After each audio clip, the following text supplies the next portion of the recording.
Um oferecimento Goiás Fazendas, GP Asfalto e Organic Brasil. As tendências de mercado, novas tecnologias, empreendedorismo, clima e tudo que tem foco no que movimenta o campo são pautas no Agro e Prosa. O seu podcast diário que tem como missão deixar você informado sobre o mundo agro. Divino Ronaldo conduz de forma descomplicada e interativa entrevistas com os maiores especialistas deste mercado. Então vem com a gente! Está começando mais um episódio do Agro e Prosa Podcast. O meu entrevistado de hoje é uma daquelas pessoas que você admira muito, nem imagina que irá conhecer, um dia você conhece, se torna um amigo e continua sendo um grande fã, um grande admirador. O meu entrevistado é José Luiz Tejon, jornalista e publicitário. Eu nem vou falar todo o currículo desse homem, porque senão eu ficaria aqui o programa inteiro apenas falando dele. Mas o nome você já conhece muito bem. E o tema do nosso bate-papo será como fica o agro no novo governo do PT. Meu amigo José Luiz Tejon, seja muito bem-vindo. Muito obrigado, meu caro Divino. Admiração aí por você, teu trabalho. Essa região maravilhosa de Rio Verde, onde eu nunca posso deixar de dar um abraço gigantesco. Eu preciso, quando penso em Rio Verde não tem jeito. Eu sempre lembro do Chavalha, da Comigo, vivi experiências incríveis ainda nos anos 80 por aí. Então um grande abraço a toda a região e a todo o pessoal. Um prazer estar com você, Divino. Prazer todo meu. Recentemente eu estive na cooperativa, entrevistei o Chavaglia, ele esteve comigo aqui em um dos programas agora do mês de dezembro. A cooperativa Comigo, só fazendo um adendo aqui ao que você colocou, está tendo um crescimento absurdo, muito grande, e muito disso graças à competência do Chavaglia, que está lá há décadas fazendo um trabalho fenomenal, né, o Tejon? Exato, sem dúvida. Meu amigo, nós vamos falar desse novo momento vivido pelo agro. Eu quero fazer uma analogia antes de começarmos a nossa conversa. Conversando com vários produtores rurais, o sentimento que eu tenho é o seguinte: o homem da casa amava um determinado filho, amava muito, era o filho preferido. Um dia esse homem se foi por algum motivo e a mãe se casou novamente. Esse filho que era o preferido, de repente se sente o preterido. E é essa a impressão que o pessoal do agro está tendo. Você acha que eles estão exagerando ou, de certa forma, essa analogia está correta? Divino, antes de qualquer coisa, assim, de qualquer análise, porque essas análises envolvendo siglas ideológicas, elas são muito delicadas, elas partem de ideias, muitas delas pré-concebidas, etc. Então, assim, duas coisas que eu queria colocar como fundamento aqui do nosso papo. Eu sou uma pessoa que aprendi na vida a odiar vitimização. Quando eu coloco com essa ênfase de ter ódio à vitimização, é porque eu sinto que a vitimização é o maior mal da humanidade. E eu aprendi isso na pele. Você conhece a minha história de vida. Sim. 4 anos de idade, uma grave queimadura no rosto. Isso foi nos anos 50, com a ciência daquela época ainda muito antiga. E eu tive ali uma infância de menino de cara queimada. Portanto, eu tinha tudo para ser uma vítima de vida. E o meu pai adotivo, Antônio Alves, um português de Trás-os-Montes, bravo, semi-analfabeto, ele olhava para mim, menino com a cara queimada, destruída, e dizia assim: filho, não tenhas vergonha da tua cara, tenhas vergonha na cara. Então eu fui educado a não tolerar a vitimização, que salvou a minha vida. E eu vejo muita vitimização em vários aspectos. Não me deixam fazer, não permitem, agora é aquele outro. Então era muito importante que todos os nossos ouvintes aqui, internautas, compreendessem este ponto de vista que eu tenho, que é não a vitimização, e um outro aspecto, não terceirizo culpas. também aprendi a não botar culpa nos outros. Eu podia botar culpa na minha vida em coisas, pessoas. Eu aprendi a não botar culpa em ninguém e a não me vitimizar. Então isto é muito comigo, Divino, o meu princípio de vida. E quando você se referiu aí ao exemplo de uma cooperativa que eu acompanho desde a época que eu comecei na atividade, lá na Jato, em 1977, quando iniciei minha vida dentro do mundo da agricultura, da mecanização. Por exemplo, é um pessoal que começou pequeno, com muito sofrimento, enfrentando uma série de obstáculos, de desafios, e sempre superou, né? E é um exemplo vivo como esse que a gente menciona, lembrando aqui comigo, do Chavalha. Com certeza a região aí é plena de seres humanos que sempre estiveram muito acima dos obstáculos. Então, colocado esses dois pontos, que é para os meus amigos aqui entenderem o meu ponto de vista, eu diria que o agronegócio brasileiro sempre esteve acima de governos. Sempre esteve acima de governos. Eu fiz uma análise desde 1970 com o ministro Cirne Lima, que foi o ministro que fez o planejamento da Embrapa. E depois nós passamos de 1970 até 2022, nós passamos por tudo que é tipo de governo que você pode imaginar. Passamos por um governo militar que eu considero aquele governo, principalmente o governo do general Geisel, o presidente Geisel, considero um governo muito positivo, o governo Geisel, onde foi a Embrapa erguida, onde tivemos uma série de ações extraordinárias, tivemos ministro Alisson Paulinelli. Ou seja, nós passamos por governos militares, passamos por governos militares numa época já muito difícil, da década de 80, onde eu estava na Agroceres e eu me lembro que a gente vendia semente em ORTN, a inflação era desesperadora. Passamos pelos anos 80, entramos na fase do fim do regime militar, governo populista como o do Collor. Nós passamos pelo Collor, que fez uma catação na poupança de todo mundo. Do Collor nós viemos por governos, passamos pela social-democracia com o Fernando Henrique. Depois tivemos do Fernando Henrique, tivemos o PT no seu primeiro governo, Lula, o ministro da Agricultura, simplesmente um dos melhores ministros da história, Roberto Rodrigues. Isso. Foram feitas coisas extraordinárias ali. É só relembrar, é só conversar com o Roberto Rodrigues, coisas extraordinárias que foram realizadas. Depois passamos por um governo do PT já com visões que não eram as visões econômicas adequadas do próprio governo Dilma, o agronegócio crescendo. Aí tivemos o governo Temer, Cláudio Maggi teve por ali o maior produtor de grãos do planeta Terra. O governo Bolsonaro com a ministra Tereza Cristina, que sem dúvida, eu diria aqui, sem medo de errar, foi a melhor ministra desse governo. A melhor ministra desse governo, enfrentando situações internacionais complexas. Então, o que eu gostaria de deixar aqui no início do papo para os nossos ouvintes é: atenção, pessoal, nós somos responsáveis pelos nossos destinos. Nós não temos o direito de nos vitimizarmos e não temos o direito de colocar culpa nos outros.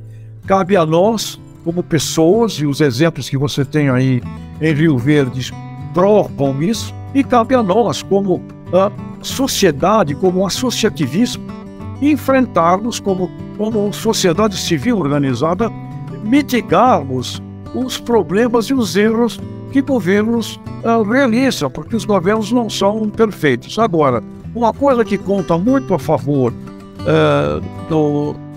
da pecuária brasileira é que nessa análise que eu fiz, os ministérios de agricultura do Brasil sempre foram e sempre estiveram com uma performance superior à média dos seus governos. Então, o crescimento acontecendo, o cooperativismo, que está aí o belo exemplo que você dá, hoje as cooperativas representam 53% da produção de grãos do Brasil. Cooperativas enfrentam corporações multinacionais na área da proteína animal, etc. Ou seja, nós temos aqui um estoque, eu diria, de fatos e de fatores muito positivos desde 1970 até hoje, independente de governos. Então eu diria, pessoal, somos nós que vamos realizar o nosso destino, então eu não estou preocupado. Eu não estou preocupado com o governo de PT, de Beltrano, de fulano, de cicrano. Eu estou somente preocupado com a nossa atitude, a nossa atividade e a nossa compreensão de um sistema chamado sistema de agribusiness, onde necessariamente a gente envolve e é envolvido pela indústria, pelo comércio, pelo serviço. Essas três funções, indústria, comércio e serviços, que envolvem a agropecuária no antes da porteira e no pós-porteira, isso forma um bloco que representa 30% do PIB do Brasil. Este bloco, se nós conseguirmos, e aqui vai o meu desafio do bom senso, o meu desafio humano, se nós conseguirmos que 4 ministros dialoguem, conversem entre si, o ministro Alckmin, que tem indústria, comércio e serviço, o ministro Fávaro, que tem agricultura, a ministra Marina, que tem meio ambiente, e o ministro Paulo Teixeira, que tem o MDA. Se esses 4, aqui é o pedido que eu faço ao bom senso, e aí eu posso pedir aos deuses também,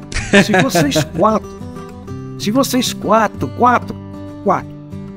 conversarem, e nós tivermos aí com os 4 uma estratégia sistêmica envolvendo a indústria, o comércio, o serviço, a agropecuária.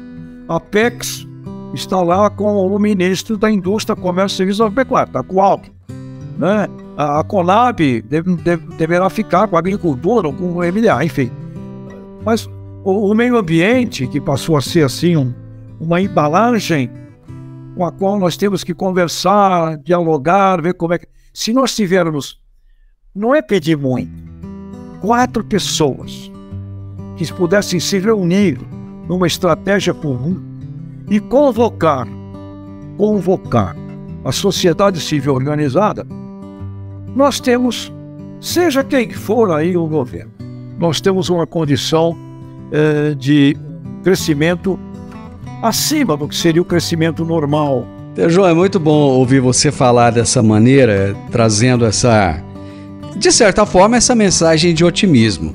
Na sua crônica, uma das suas crônicas, que você me envia para o programa, você colocou que já conversou com o ministro Carlos Fávaro e você sentiu que ele quer um diálogo com o setor. Eu gostaria que você trouxesse a sua avaliação pessoal do político e agora do parlamentar e agora do ministro Carlos Fávaro. Muito bom, Nino. Eu procuro sempre, aprendi com líderes com quem eu fui criado, né? Eu nunca posso esquecer do meu aprendizado na vida, Suji Nishimura, família Nishimura, dos meus 23 anos. Que vida que eu aprendi, o aprendizado que eu tive convivendo com Antônio Secundino de São José, pai da semente híbrida no Brasil, Ney Bittencourt de Araújo. Então eu tive, é muito forte na minha criação, a educação que eu aprendi com esses livros. E eu sempre aprendi com eles que negócios e política à parte. Então a minha visão, amigos, entendam isto, por favor. Eu caio fora das visões ideológicas de esquerda e de direita, porque eu entendo que o mundo ele é muito mais conduzido hoje pelo desenvolvimento econômico, pela competência com a qual você estrutura um planejamento, etc. Então, o ministro Fávaro, eu conheci pessoalmente o ministro Fávaro quando ele era presidente da AproSoja no Mato Grosso. E lá, sou professor forma, dei aulas lá naquela época, na ProSoja, sobre liderança, sobre visão sistêmica de agribusiness, e eu sempre tive uma ótima impressão dele como pessoa, com quem eu convivi um pouco ali. As intenções que eu vi que ele tinha, no sentido de organizar a cadeia produtiva da soja e do milho, intenção importantíssima que ele possuía, e uma pessoa assim, quem era uma pessoa de muito bom trato, sabe, uma pessoa simpática, uma pessoa de bom trato, uma pessoa, um bom ser humano, né? Como eu sempre falo também da ministra Tereza Cristina, uma admirável pessoa, um bom ser humano. Esta é a visão que eu carregava comigo do atual ministro Fábio. E na conversa que tive com ele, foi praticamente no último... foi antes do Natal, foi no dia 22, por aí, antes do Natal, quando já estava definido ali a cadeira que ele estava tomando posse. Eu conversei com ele e perguntei qual é o seu principal desafio. Ele falou, olha, meu principal desafio é o diálogo com com todas as representações dos produtores brasileiros. Porque sim, ele é o ministro da Agricultura, né? Ele não é o ministro da Indústria, Comércio e Serviços, né? Que precisa ter uma visão estratégica de relacionamento com o seu canal de suprimento. E aí é onde eu estaria vendo uma junção importantíssima desse ministério com o Ministério da Agricultura, sem dúvida alguma. O Ministério da Agricultura é um suporte, é toda a base das matérias com as quais a indústria, o comércio e o serviço vão lá trabalhar no pós-porteira. E o setor industrial do antes, de fertilizantes, de químicos, etc., trabalha aqui no antes das porteiras. Ok, tem que haver essa junção. Mas o ministro Fávaro, ele é o ministro dos agricultores, dos criadores, né? Então, ele precisa, sem dúvida alguma, estabelecer um diálogo, e ele se mostrou extremamente, assim, nesse sentido, consciente disso. E consciente de que vai ter que atuar muito para mitigar, diminuir o efeito, como você bem colocou na tua fábula aqui do início, do filho que se sente, agora a mãe casou com outro pai e ele passa a ter um padrasto, né? Essa colocação que você colocou, que eu entendo esse sentimento, ele vai ter que ser, então, vamos imaginar que ele seja o novo pai, ele tem que ser um pai extremamente compreensivo da situação desse filho, apaixonado por um pai que o antecedia, e não entrando aqui em nenhum mérito de avaliação desse pai que o antecedia, mas esse filho amava aquele pai, então esse novo pai ele tem que ter uma grande, eu diria, e eu falei até num artigo que eu coloquei, ele teria que desenvolver a habilidade de um maestro, né? Ô Tejon, assim, logo de imediato, já houve um decreto presidencial que extinguiu a diretoria agrícola do Ministério das Relações Exteriores. Você citou a ministra Tereza Cristina, que conseguiu fazer um papel fantástico no Ministério da Agricultura, e isso não é segredo para ninguém, conseguiu abrir vários mercados, conseguiu mostrar o produto brasileiro lá fora. Essa extinção dessa diretoria agrícola, de alguma forma, você acha que ela pode dificultar o trabalho do Fávaro em buscar esses novos mercados que ainda temos que conquistar? Olha, aí vai um pouco ou muito do que eu falei agora há pouco.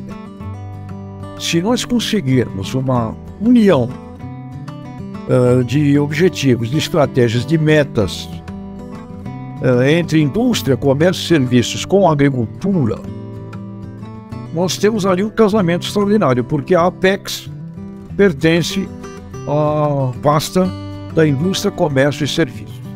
E uma coisa muito importante também, e aqui eu ressalto, ministra Tereza Cristina, antes de tudo, ser humano, uma mulher com alma humana. E segundo, ela apagou incêndios provocados, na minha forma de ver, por uma inabilidade nas relações internacionais. Ela se transformou, divino, além de ministra da Agricultura, ela se transformou na ministra de Relações Exteriores. porque ela foi fazer reunião com o pessoal do mercado halal, os árabes, quando teve aquela encrenca lá que você se lembra bem, da Embaixada Brasileira em Jerusalém. Ela enfrentou o presidente Trump. Uma cena maravilhosa que ela me contou e que eu não esqueci jamais. No início do governo, estava uma reunião lá nos Estados Unidos, estava o presidente da República do Brasil, estava o Trump, mais assessores, ela estava presente e o Trump é um tremendo vendedor, né? Com certeza absoluta. Ele é um vendedorzão.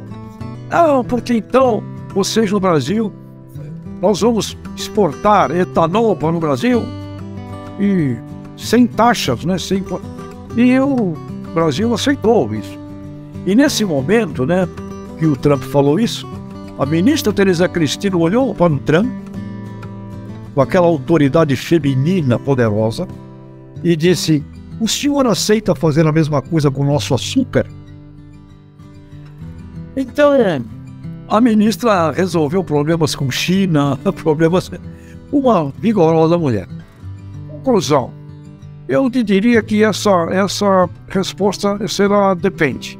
A minha expectativa é que a gente possa ter, como nunca talvez, eu espero isso, um casamento entre o Ministério de Indústria, Comércio e Serviços com o da Agricultura, e que esses dois conquistem e atraiam a lucidez do Ministério do Meio Ambiente, porque meio ambiente passou a fazer parte na originação, e que juntos com o MDA, que é com o ministro Paulo Teixeira, que a gente possa então ter aí um quarteto, né? Um quarteto não é pedir muito, Divino, não é pedir muito um quarteto, vai. Colocando a Marina nesse quarteto, eu sinto um pouco mais de dificuldade, mas você conhece bem a Marina, conhece bem o ministro Fávero, e se você está fazendo esse pedido é porque você vê alguma possibilidade. Mas enfim, deixa eu partir para um outro ponto aqui. Divino, assim, com o ministro Fávero, eu tive eu não gosto de falar assim, quando eu não tive pessoalmente com alguém, é diferente, né? Então, com o ministro Fávero, eu tive um convívio pessoal. Com a ministra Tereza também. A ministra Marina, não, eu nunca tive pessoalmente convívio. E na minha forma, na minha filosofia de vida, eu procuro não abordar pensamentos se eu nunca tive ali um contato humano. Sabe, porque o contato humano, aliás, a ciência moderna da neurologia, neurônios, hoje já sabe uma coisa, viu, Divino? Se eu convivo contigo pessoalmente, esses neurônios que eu não mando neles, eles entram em contato com os teus neurônios. É como no computador aqui, formam um fog. Então, no contato pessoal e humano, neurônios que eu não administro com a minha razão estão em contato ali. E isto determina algo meio invisível que me dá um sentimento de um olhar com relação a aspectos do caráter e da virtude daquela pessoa. Então, ministra Marina, eu nunca tive este contato físico, pessoal. Ministro Fávero, sim. Ministra Tereza, sim. Outras pessoas, sim. Alckmin também, sim. Então, eu procuro, eu espero. E no papo que tive com o Fávero, eu perguntei sobre isso, né? Com relação ao meio ambiente, porque é um setor... Não dá para você tem que ver como é que trabalha com ele.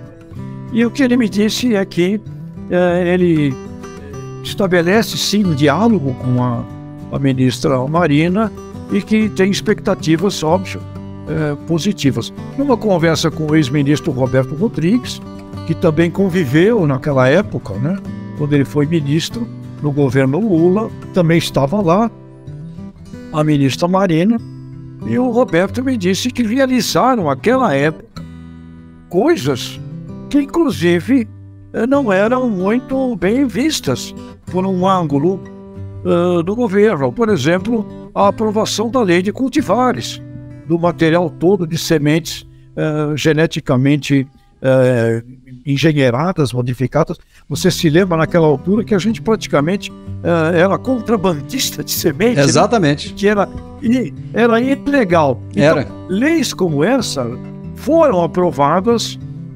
Então eu espero que, passado todos esses anos, o mundo evoluiu, avançou, e que haja necessariamente uma convergência. Não precisa ser total em tudo, né? Nós não convergimos totalmente em tudo, mas uma convergência aí de meia dúzia de 7, 8 fatores bons para todo mundo. Eu espero que isso aconteça, e terá que acontecer, porque o mundo está exigindo hoje essas coisas que não tem mais volta. Tem coisa que não tem mais volta. Então, colocar junto esses aspectos serão fundamentais. Vai ter encrenca, fala daqui, fala de lá. É uma torre de Babel, Divino. Você pode ver. Com certeza. É um falatório também, e a gente também tem cuidado. Não se deixe. Cuidado, porque o falatório é imenso falatório. E o mundo aqui, esse agora aqui, né? De todo dia tá aqui, toda hora tá aqui. Eu tenho até uma brincadeira, Divino. Aquilo que antigamente, lá quando a gente era criança, era um burburinho que acontecia só na feira do bairro. Na feira do bairro. Agora é toda hora, é todo instante aqui. Virou uma feira planetária, um burburinho planetário. Então, muita conversa, muita história, muito lero-lero. E a gente tem que vamos mais não. Mas, novamente, eu espero que a sensatez seja maior. E outra, voltando ao início da nossa conversa, eu tenho uma expectativa também, Divino, muito forte, que a sociedade civil organizada brasileira se orquestre mais, Divino. Eu também vejo uma necessidade. Vamos parar de falar agora de ministro, de governo e de coisa. Eu espero, Divino, que as confederações nacionais empresariais se reúnam também numa visão estratégica. Eu esperaria que a CNA, a CNC do Comércio, CNI da Indústria agora com essa pasta gigantesca, CNT dos transportes, a CN Coop das cooperativas, a CN de serviços. O pessoal da Confederação Nacional de Serviços me falou outro dia, Divino, que 45% do setor de serviços do Brasil é ligada ao agribusiness, ao agronegócio brasileiro. Então eu esperaria também que essas 10, 11, 12 por aí, confederações nacionais empresariais se reunissem. E eu imagino que todo mês deveria haver uma reunião desses presidentes, colocando suas equipes para trabalhar, no sentido de termos um planejamento estratégico, comercial, industrial, agropecuário, de serviços, para o crescimento do PIB do Brasil. Que eles também se reunissem e apresentassem à sociedade e ao governo as suas visões, o seu planejamento, porque também não dá para ficar esperando aí de governo, né? Se o governo, aliás, como muita gente do agro que está conosco fala, se o governo não atrapalhar, quem já ajuda. Bom também, né? Já ajuda. Já ajuda. Restrição de posse ou aquisição de armas é algo que assustou muita gente, porque o campo precisa de segurança. Como você vê essa questão?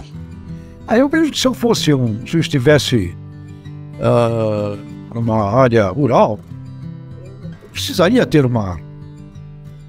Eu precisaria ter uma arma, até por fatores, inclusive, de ataque de alguma, sei lá, uma fera. Eu precisaria ter uma arma. É parte, eu acho que não é o problema. Assim como em casa, para defesa da minha família, entendo que quem quiser direito ter. Agora, isso é uma coisa. A outra coisa é eu sair armado por aí. Então, o assunto das armas, ele é, por um lado, direito do cidadão se defender, por outro lado, eu não acho que seja bom. Eu não gostaria nunca na minha vida de sair armado pela rua, e acho que tem que ter um cuidado realmente muito grande. Mas no campo, na atividade aí rural, acho que faz parte, é uma ferramenta que está lá de algum jeito. Outro ponto que inclui o agronegócio, de certa forma, e foi muito falado durante a campanha presidencial, foi o da picanha e da cerveja, né? Que são dois produtos do agro, tanto a picanha quanto a cerveja. E que depois da eleição deixou de ser uma realidade para se tornar metáfora. Como você vê essa questão da picanha e da cerveja no sentido... Eu não vou nem falar no sentido metafórico. Deveremos ter uma valorização maior da pecuária, por exemplo, que nós temos uma agricultura que vai muito bem no país e uma pecuária que ainda, de certa forma, se arrasta. Ela vai se profissionalizando, vai melhorando, mas ainda tem os seus percalços. Como você vê essa questão metafórica aí da picanha e da cerveja? Divino, você sabe que você sabe qual é o item mais furtado em supermercados? Eu não tenho ideia. Picanha. Isso quem me falou foi o Márcio Milan, diretor executivo, vice-presidente executivo da Abras, Associação Brasileira de Supermercados. O item mais furtado no supermercado é a picanha, ou seja... É desejo de consumo, então? É, um produto desejado, né? Um desejo.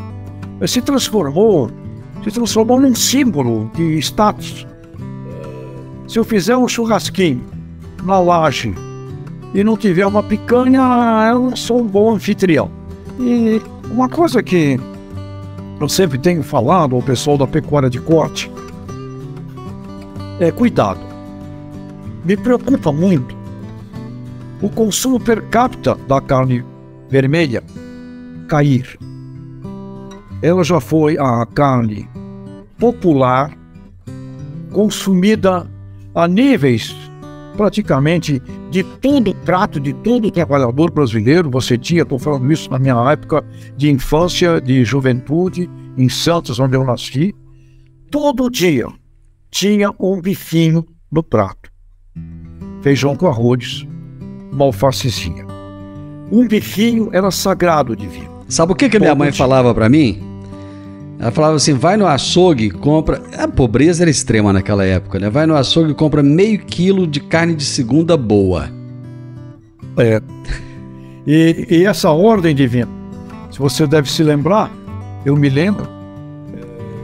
Filho, vai lá buscar o bifinho lá no seu Almeida, que era o açougueiro.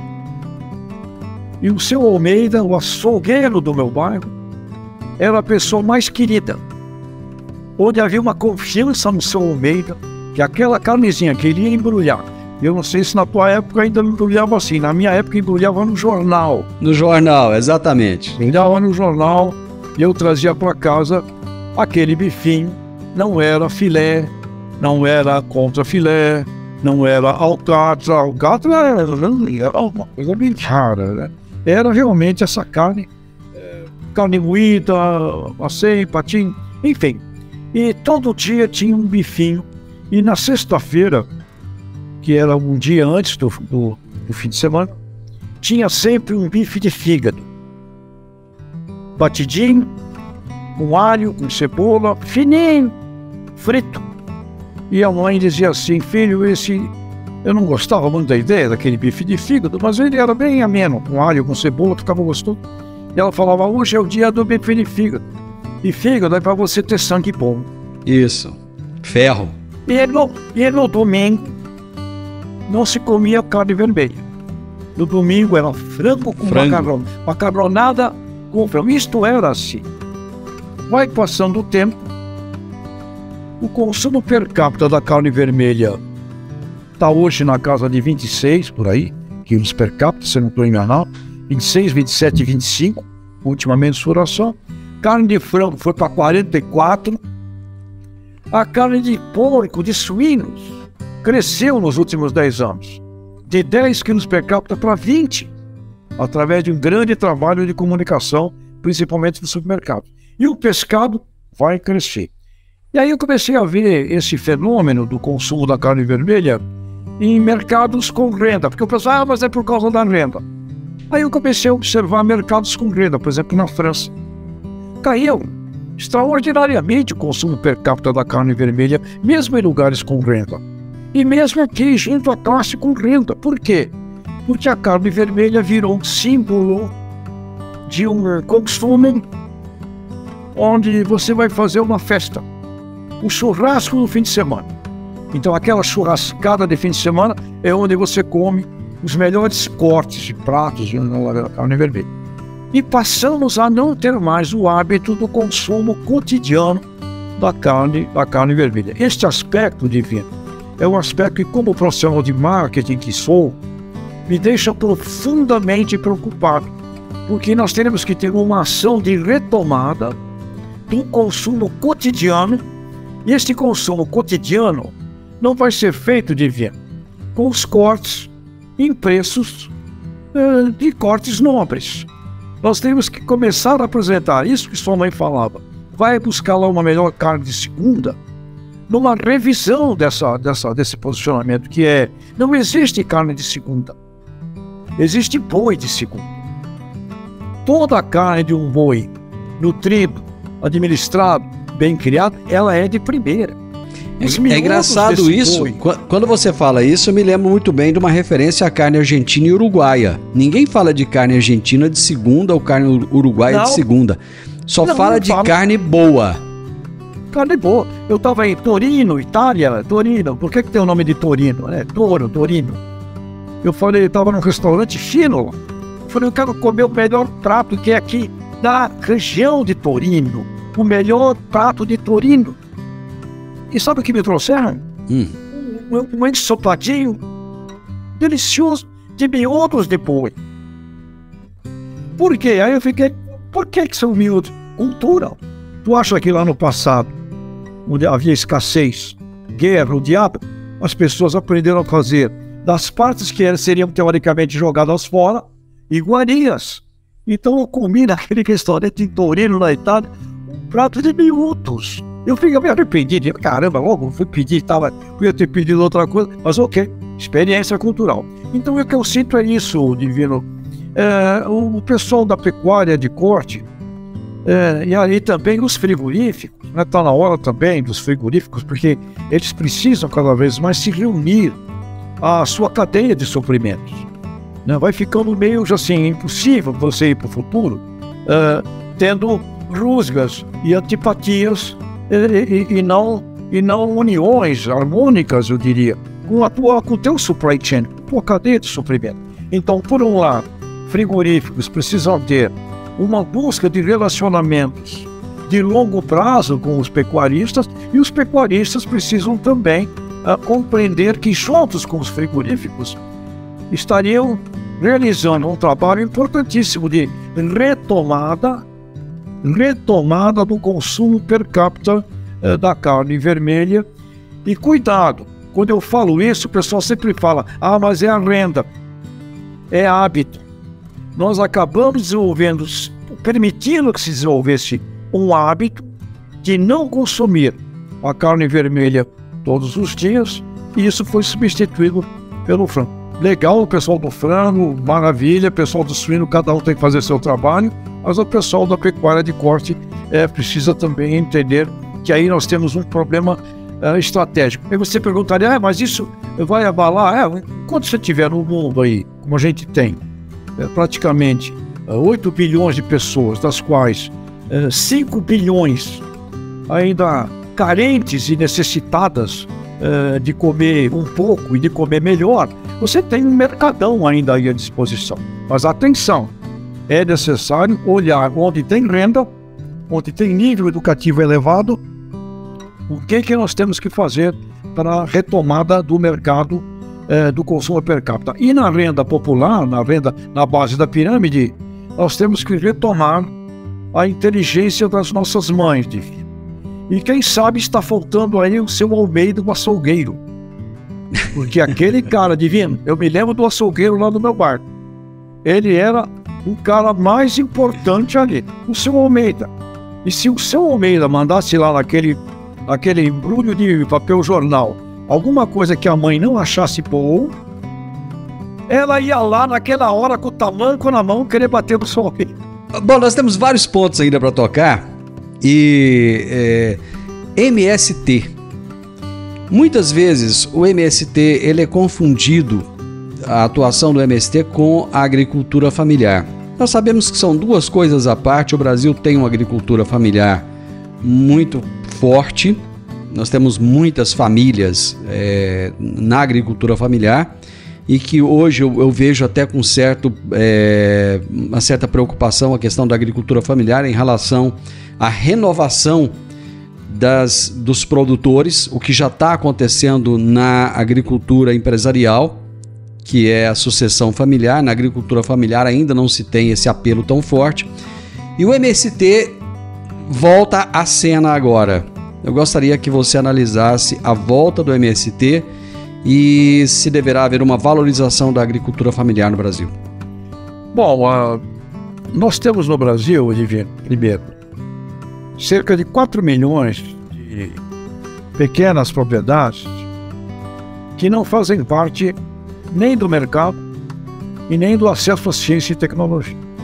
Então é gente que já está aí, já tem terra e que está longe de ser incluída com dignidade na produção. O ministro Alisson Paulinelli, numa declaração que ele fez, que eu guardei, ele usou até um número mais expressivo e uma forma contundente de falar. Ele falou: temos 4,5 milhões de agricultores famintos no Brasil. Então, quando nós olhamos esses 5,5 milhões, depende dos números aí que o cara ainda não resolveu, mas que sejam 6 milhões, 5,5 milhões de propriedades agrícolas existentes no país, nós temos um percentual gigantescamente grande de gente que está fora do mercado. Então, a minha primeira preocupação é como incluir este pessoal dentro da ciência, da tecnologia, do treinamento, da educação e com acesso ao mercado, com acesso em linhas aí voltadas à pequena agroindústria, como existem exemplos. Então, onde existe exemplo de pequenos agricultores, pequenas propriedades bem-sucedidas, você sempre vai encontrar ali um ambiente cooperativista, como lá na Bahia, por exemplo, lá no meio da Bahia, lá em regiões de semiárido, regiões rústicas, você tem ali algumas cooperativas, com cerca de 100, 120 sertanejos, já muito bem sucedidos, fazendo frutos do sertão, produzindo geleias, produtos derivados, exportando esses produtos para a Áustria, para a Alemanha. Então, onde você encontra esses pequenos, esta agricultura familiar, que na minha forma de ver não deveríamos ter essa separação, porque quando você vai numa grande propriedade agrícola, ela também é familiar. Tem famílias lá, né? Você vai lá no margem, é o que tem na família, aquilo não é uma família, é uma família.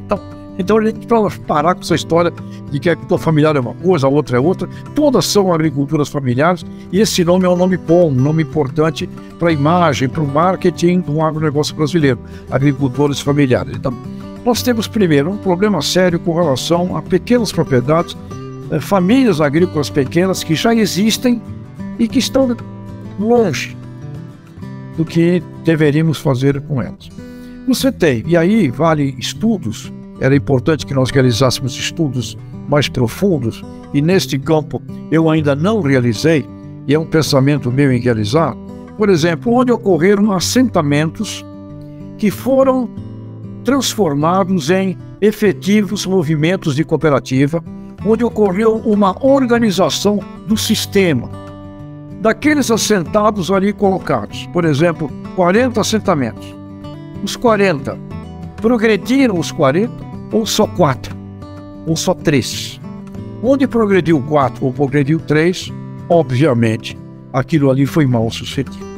Então, com relação ao assunto ainda de movimento de pessoas que estão sem terra, para olharmos este mundo daqueles que já têm terra e não progridem, aqueles assentamentos realizados, quais progridem, quais aqueles que não progridem. Onde encontra-se isto sob um ponto de vista correto, ético, de desenvolvimento humano? Eu creio, e para mim, sob este ponto de vista, faltam estudos. Ou faltam estudos, ou coisas que já são realizadas, eles não chegaram ainda a um conhecimento, pelo menos que viesse a mim. E eu te digo, Divino, eu vou procurar, nesses próximos meses, me aprofundar nesse aspecto envolvendo assentamentos que foram bem-sucedidos. Por quê? Quantos? Assentamentos mal-sucedidos. Por quê? Quantos? E que propostas existem de novos assentamentos e como que eles seriam trabalhados em meio à existência de 4 milhões e meio de pequenas propriedades já existentes que ainda se encontram fora da assistência técnica, fora da tecnologia, fora da ciência e fora de mercados. E uma coisa que é importante a gente também estabelecer, são coisas que envolvem preconceitos e visões. Você fala agronegócio, parece que você está falando de um grupo.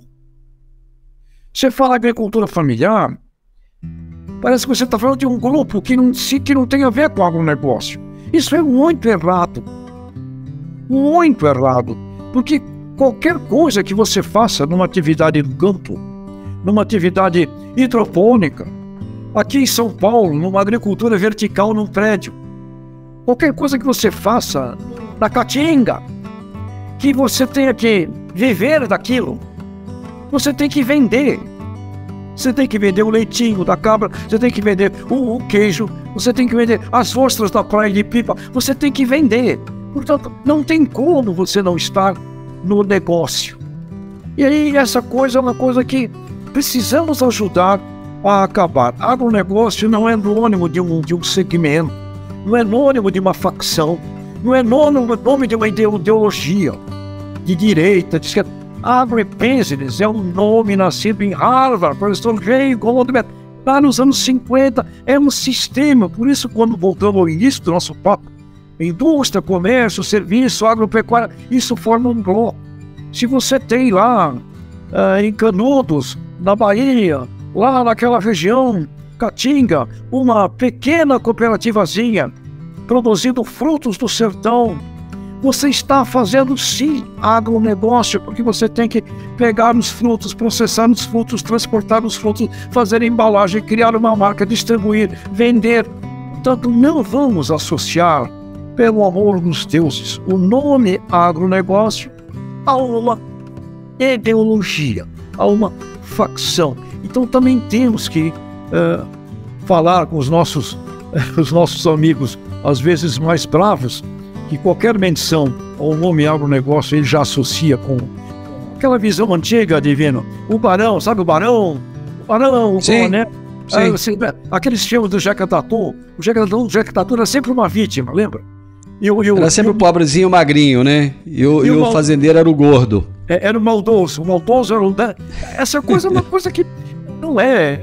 Agribusiness, agronegócio... É um nome técnico, não é definição disso. Então, a gente vai precisar, né, nesse sentido que você coloca, eu diria, muito bom senso e muita elegância. Porque se eu respondesse a tua pergunta de uma maneira que não procurasse ser uma maneira educada e educativa e para diálogo, imediatamente eu já seria aqui muito mal entendido por um pessoal mais vinculado ao MST, por exemplo.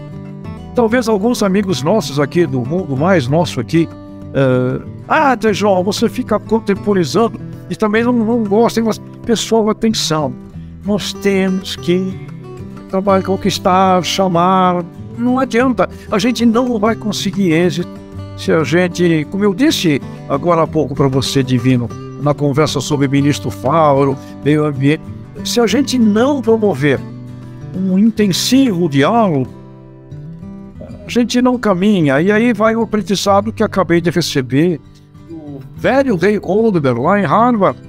Ele está com 95 anos. Eu conversei com ele há 2 anos atrás, Divino. E eu perguntei que conselho você daria. Ele falou: meu conselho é reúna os diferentes. Se a gente não reunir os diferentes, a gente não prospera. Então eu estou muito nessa também, sabe?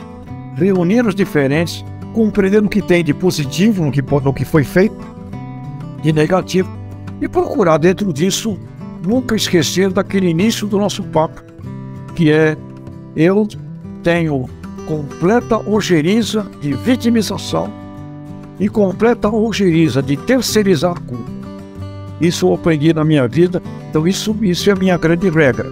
Então, vamos tratar, por exemplo, com o MST, eu já gostaria de ver qual, onde, o que funcionou, onde não funcionou. Uma pergunta, por que aqui no famoso Pontal do Paranapanema, em São Paulo, era cheio de confusão, de encrenca, e me parece, preciso ir ver, eu preciso olhar lá, eu ouvi, que está indo bem, ou seja, eu gostaria que nós estudássemos onde é bom, onde não é bom, e obviamente, você vai dizer, mas Tejon, você não está sendo ingênuo, né? Não, novamente, eu sei muito bem que a vida na Terra é uma luta de forças criadoras com forças da entropia. Isso é parte da luta, mas eu tenho que aprender a lutar agora de uma maneira, eu diria, um pouco mais evoluída. Diferentes, vamos bater papo, vamos conversar, até porque eu acho que aquilo que nós aprendemos a fazer é de uma utilidade gigantesca no campo de todas as atividades aí, da benemerência, da filantropia, da preocupação com a fome efetiva, sem dúvida alguma, e na preocupação com a fome, meu caro divino. Emprego, cooperativa, e essa talvez fosse a principal questão que eu deixaria aqui pro MDA e pro próprio MST. Sem cooperativismo, eu não creio na efetiva emancipação dessas pessoas que talvez merecessem e precisassem, sim, ter dignidade na vida. Eu sei que eu já tomei muito do seu tempo, mas tem 2 pontos que eu preciso muito de colocar aqui, e eu gostaria de ouvir a sua opinião. Um deles é a demarcação de terras indígenas. Nós ainda precisamos demarcar mais terras indígenas no Brasil? Nesse sentido, eu não sou um estudioso do tema, mas me parece que houve uma definição de um marco. Se eu não me engano, e me corrija se estiver errado, que me parece que foi em 1988, eu não sei bem. Existe um ano, acho que até na própria Constituição, que era um ano definitivo ali para se fazer isso. Isso, exatamente. É isso, né? Só que isso é motivo de discussão no STF, quer dizer, já judicializou, querem mudar a compreensão, e agora o novo governo já disse que vai demarcar mais terras indígenas, inclusive tem uma série, parece-me que 13 demarcações estão aí por acontecer. Eu acho que esse é um tema que tem esse marco legal, né, como você tá informando. E uma coisa que eu vou procurar, que é outro tema, você falou agora há pouco do MST, que eu vou procurar muita honestidade de estudar mais, mas o assunto indígena também. Eu estou pedindo a umas pessoas amigas do USDA, Departamento de Agricultura dos Estados Unidos, que me abasteçam com informações de como que o assunto terras e indígenas foi resolvido nos Estados Unidos. Eu creio que nós precisaríamos de uma visão de como lá os americanos hoje convivem nesse aspecto com a cultura indígena, com as nações indígenas. E uma coisa que me chama a atenção, até uma experiência pessoal, que eu estava em Naviraí, Mato Grosso do Sul, há 1 mês e meio atrás, e lá eu fui apresentado a um cacique ali da região, que tem ali uma aldeia de 6 mil índios. E na conversa com esse cacique, ele falou, enfim, cacique, qual é o seu principal objetivo? Ele falou, meu objetivo é que os índios trabalhem. Eu gostaria muito que os índios trabalhassem, e ele estava lá em Naviraí, na cooperativa lá, né, na Copasul, lá de Naviraí, do Gervásio, presidente, estava lá na cooperativa exatamente vendo essas coisas. E queria que jovens índios fossem ao mercado de trabalho. E esse índio, esse cacique, o nome dele, aliás, curiosamente, Roberto Carlos é o nome do cacique. Esse cacique falava assim, olha, eu preferiria, ele disse, eu recebo lá mais ou menos 1.400 cestas de alimento, né, lá na aldeia. Eu trocaria, isso ele me falou, eu trocaria essas 1.400 cestas por 1.400 empregos. E dizia, eu gostaria que o índio se emancipasse. que o índio trabalhasse, que o índio tivesse... Então eu comecei a ver, e aí eu comecei a pensar ali, eu não quero entrar nesse mérito, porque isso aqui está cheio de polêmicas, mas me chamou a atenção, assim. Se eu fosse uma criança que nascesse ali naquela aldeia hoje, ok, eu entendo que existem culturas muito ricas. Até ele me deu uma aula de algumas coisas da cultura da tribo que eu gostei muito, e depois eu conto para você em particular. Ele me falou de uns saberes interessantes lá, muito interessantes. Ok, tenho que preservar essa cultura é muito importante. Preciso preservar o conhecimento, sim, é muito importante. Agora, eu não posso ser criado também agora como meu bisavô, lá em Astúrias, na montanha, lá na Espanha. Eu vou ser criado como ele, lá numa aldeia, tenho que participar do mundo. Então eu creio que este tema também, indígena, ele está carente de um olhar que precisa ser revisto. E fora das luzes, fora dessas luzes, esquerda, direita, fora dessas angulações. Esse é um tema, Divino, que eu vou procurar me aprofundar mais nele. Por exemplo, como os Estados Unidos, que é a maior agricultura do planeta Terra, resolve este assunto. E não só agricultura, né? Las Vegas, aquelas regiões todas ali, que eram regiões de nações indígenas, como é que eles equacionam isso lá? E por que este assunto aqui no Brasil está sempre com problemas? E aí isso gera, né, Divino? A pessoa, tem um cara que fica com raiva, enfim, é um tema difícil. Eu vou compartilhar com você, eu vou compartilhar um pouco com você de uma experiência.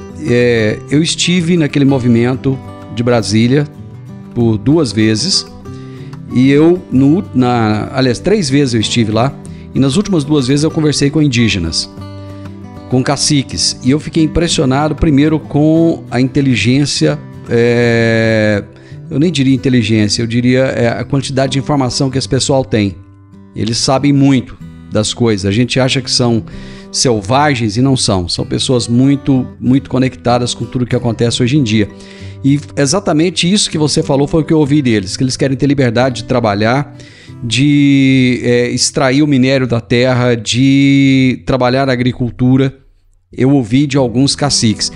E em relação aos Estados Unidos, eu estive nos Estados Unidos estudando a literatura americana nativa, que é o Native American Literature, que eu só fui descobrir o que era depois que eu estava nos Estados Unidos, que é a literatura escrita pelos índios, pelos nativo-americanos. E uma coisa que eu percebi lá é o seguinte: eles podem explorar a terra, eles podem explorar aquilo que é deles. Inclusive tem universidades indígenas onde eles estudam a cultura, muita literatura. Inclusive vou te indicar um livro que se chama Lame Deer. Lame Deer tem uma frase fantástica que chegou um determinado dia que o Lame Deer era um indígena e ele achou que ele iria morrer naquele dia. Ele subiu para o monte, ficou esperando a morte e ele disse: hoje está um lindo dia para morrer. Não morreu, desceu frustrado. Então, se você tiver a oportunidade, leia o Lame Deer, que seria o veado manco, né? E a relação que eles têm com os indígenas é um pouco diferente da nossa aqui, de liberdade. Mas só para a gente finalizar, desmatamento ilegal. Esse é um ponto que o agronegócio bate muito, fala: olha, quem faz desmatamento ilegal não é gente do agro.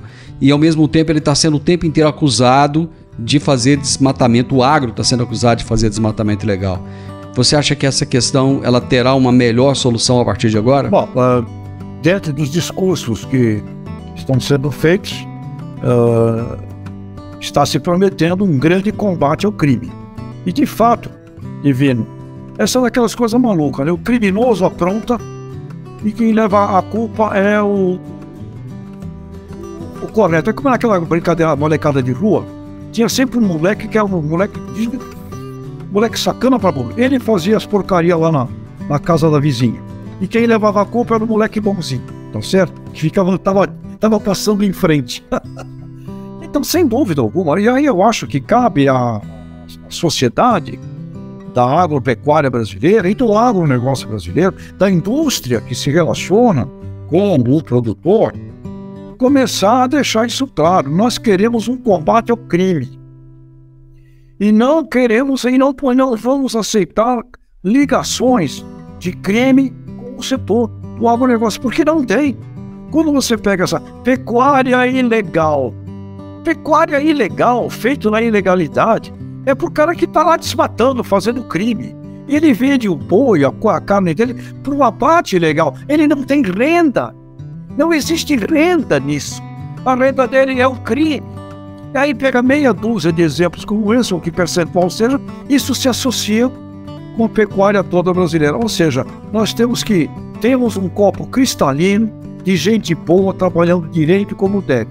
Aí vem alguém e pinga uma gotinha de mercúrio cromo, vermelho, e mexe, turva toda a taça de água cristalina. Nesse sentido amigas e amigos da agropecuária, não levantem sua voz com relação ao tema de desmatamento, porque isso não é com a gente, isso é com o outro. E quando a gente levanta, nem somos nós, mas aquele moleque está dizendo que não é ele, deve ser ele mesmo.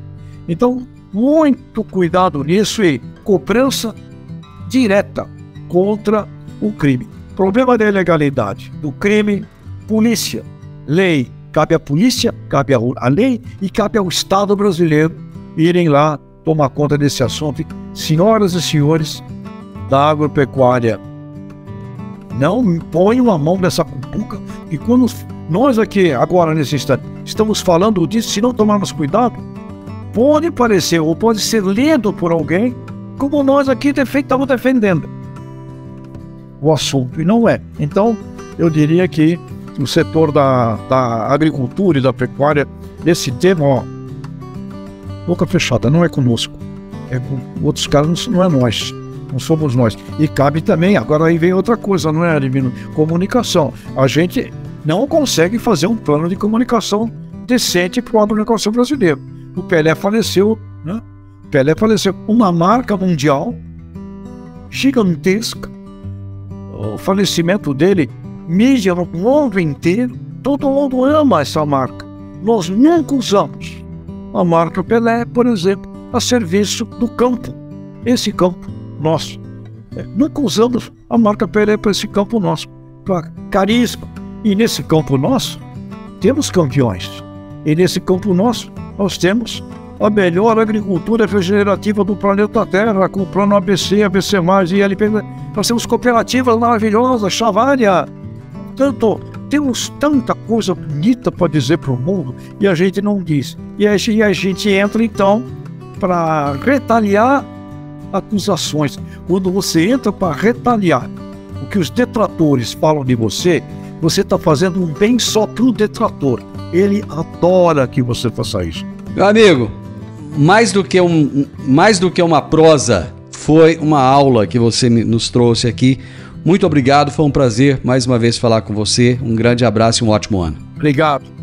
Divino, eu queria deixar aqui, tenho uma admiração imensa por produtoras, produtores, porque vocês trabalham com fatores incontroláveis, vocês têm que ser protegidos, vocês têm que ser, sim, preservados, sim, porque a atividade de vocês não põem preço em mercadoria, vocês não põem preço nos insumos, vocês não mandam no São Pedro, vocês não mandam no Xi Jinping, vocês não mandam no Federal Reserve dos Estados Unidos, vocês vivem exclusivamente com um monte de fatores incontroláveis dentro das suas propriedades, por isso merecem, sim, ser compreendidos e devidamente amados pela população.